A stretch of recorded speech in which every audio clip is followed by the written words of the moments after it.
আজি তোমালোকৰ BA third ছেমিষ্টাৰৰ Guwahati ইউনিভাৰ্চিটিয়ে result প্ৰকাশ কৰিলে। যিবিলাকে এতিয়ালৈকে শুনা নাই নিজৰ ৰিজাল্টটো চাই লোৱা। ছামাৰ পৰ্টেলত তাতে এনৰলমেণ্ট নম্বৰ আৰু নিজৰ পাছৱৰ্ড দি লগইন কৰিব লাগিব।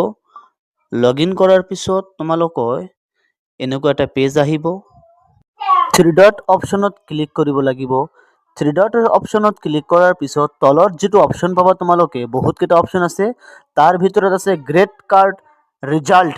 এই গ্ৰেড কাৰ্ড ৰিজাল্ট অপশ্যনত ক্লিক কৰিব লাগিব। ক্লিক কৰাৰ পিছত তোমালোকৰ ৰিজাল্টটো খোল খাব আৰু তোমালোকৰ নিজৰ ৰিজাল্টটো চাব পাৰিবা। ভিউ অপশ্যনত ক্লিক কৰিলে নিজৰ ৰিজাল্টটো চাব পাৰিবা। আৰু যদি কিবা ভুল আছে তেনেহ'লে এপ্লাই কৰিব পাৰিবা। সেইটোও সংশোধন কৰা হ'ব। ইউনিভাৰ্চিটিয়ে সেই সুযোগো দিছে। তো তোমালোকে ভিউ অপশ্যনত ক্লিক কৰি নিজৰ ৰিজাল্টটো চাই লোৱা। দেখিবলৈ পাইছে ৰিজাল্টটো এনেকৈ অপেন হৈছে। কাৰ কেনেকুৱা হৈছে জনাবা দেই।